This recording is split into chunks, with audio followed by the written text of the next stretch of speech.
Hi there, and thanks for joining me on the first part of my journey, where I'll be offering tips to help you in your next audition. So here I am at Chesterfield train station, waiting for a train to take me on the first leg of a 6-day round trip, which will see me stopping at Chichester and then flying over to the Isle of Man, where I'll be auditioning 2 very different musicals. I'll be speaking with directors and performers, and hopefully along the way we'll gain some top tips about the audition process. Good morning. So I made it. Here we are at Chichester University. It's about 8 o'clock in the morning and freezing cold, but that's okay because I've got plenty of time, because I'm not exactly sure where I'm going. So I thought I'd better get here early, although I suppose there's my first tip. Arrive in plenty of time so you can prepare properly, and if people have been auditioning before you, you may even get to know what the panel are asking or wanting, so you could get ahead of the game. And talking of the panel, I've arranged to meet up with producer and director Andrew Wright before we all start, so let's go and see if we can find him. There he is, Mr. Wright. Oh, what are we expecting today? Lots of exciting performances, hopefully some surprises. Yeah. And most of all, potential. That's what auditions are all about. Potential, not perfection. You've got the potential, you can get into the show, we can work on it more, and then we'll create the final product. Brilliant. Absolutely, let's go. Come on then. So for the vocal audition, the students have been asked to prepare an up-tempo number and a ballad in the style of or from the show that is a maximum of 2 minutes. So here is my tip number 2. Prepare carefully. Read the instructions for what is expected. A 2-minute song means 2 minutes max. Make sure that the cuts are marked clearly on the music for the pianist, and if you're using sheet music, then make sure it's sellotaped correctly. For me, auditions aren't all about showing me how great you are at singing, but it's what you as an actor can bring to the show. I want to see your ability to understand the lyric and also be able to convey its meaning. Tip number 3, do your research. Find out as much as possible about the show and its characters, so you can choose a suitable song to perform and can do so with understanding. So today is a very different day. It's a very snowy day, but it's also recall day. Last night we managed to reduce the numbers of students by about half, and overnight they were sent numbers from the show and also some dialogue from the show to prepare and learn for today's recall. So it's recall day. How do you think it went yesterday? Good, really good. I was very impressed. There were some surprises yesterday in our dance call. So we started the day with the dance call. So we see everyone dance and then hear everyone sing throughout the afternoon. So some welcome surprises, as there always is with casting a show. Great. Yeah, very good. A very positive day. So for recall day, what are you expecting to see? Hopefully some people really step up their game and have researched, looked into the parts, done their homework on the material, and just sort of come out all guns blazing and raring to go, really. I've done a bit of chat about how important it is to choose the right song in the first audition. Yes. In the right style. Yeah. Can you embellish on that anymore? Absolutely. I think it's really key that you get the right song choices and you get the right style of show. So what we do here at the university is, whenever I'm casting a show, because we're a place of learning and it's all about education, we say that, and this wouldn't happen in the real world, but we say you can bring a song either from the show or in the style of the show. So in the real world, you wouldn't ever bring a song from the show itself. But sometimes if students are struggling to find one in the style of, then that is a good option for them to take something from the actual, from the piece itself.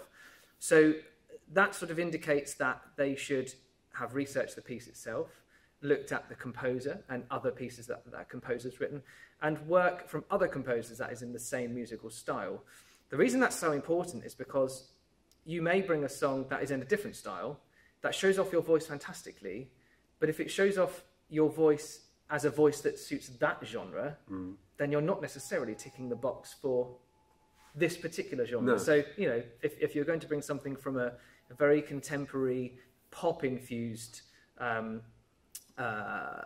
jazzy style musical for something like Jekyll and Hyde, which was written in the 90s, but still has a sort of almost quasi-operatic style, legit, musical theatre, quintessential musical theatre style, then you're not really setting yourself off on the best foot in terms of here's what I can do and here's why I'm suitable for a recall for this particular show. Now, I know you do audition classes as part of the degree. Yeah. What other things do you look at in those classes? So we split down the disciplines into the three: acting, vocal and dance, and throughout the first and second year the students don't get specific audition technique classes, but they do get them in the third year because we're preparing them to sort of fly the nest and go off into the real world. So they have audition technique sessions in dance, whereby they will learn a different genre and style of dance each week, and it's just a chance for them to get in the studio and get used to being in that situation, learning and picking up new material quickly, efficiently, and then adding that layer of performance on the top. So they could do a wicked dance school one week where they learn a section from the All Stars Ballroom, and then the next week they might do a 42nd Street tap audition, or they might do something that's more based around cruise ships, or a panto audition. So that's what they would do in their dance element. Within vocal, they have mock auditions as part of their vocal repertoire classes, and the style and genres that we look for in those are something quite diverse and eclectic. So we've done this year so far, we've done a mock audition for Chicago. So you've got Kander and Ebb, vamp style quality there, vaudevillian style of theatre, then Dreamgirls, which is again a very different musical style, Les Mis, Oklahoma.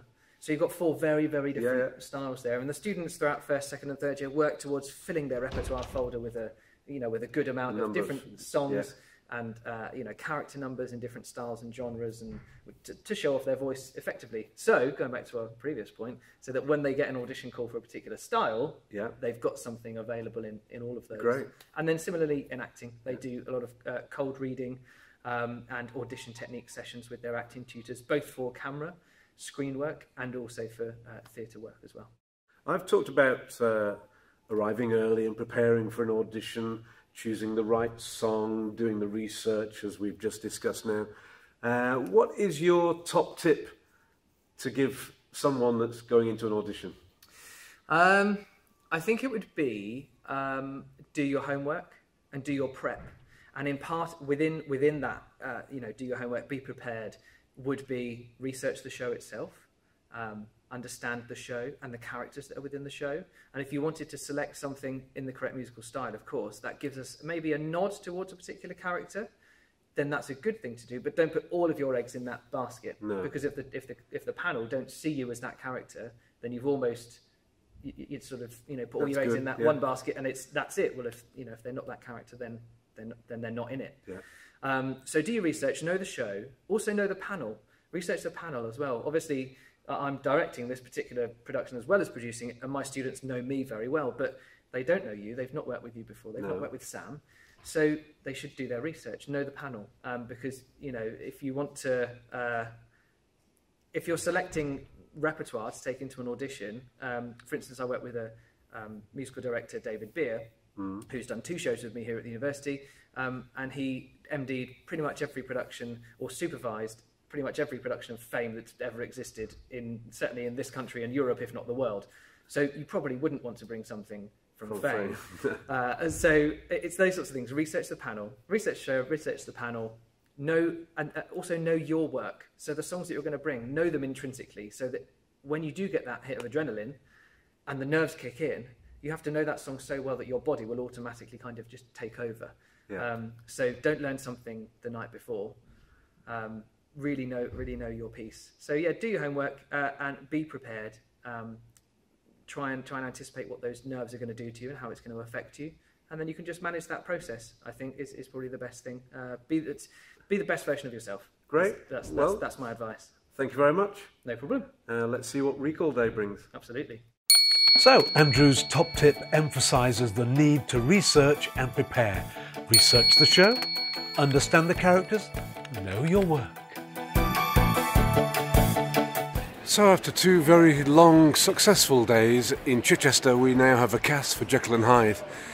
So it's now onto the Isle of Man. In the second part of my journey, I'll be revealing more insights into the audition process. I don't think it gets any easier the more times you've done it. Director and choreographer Chris Cuming explains his audition process.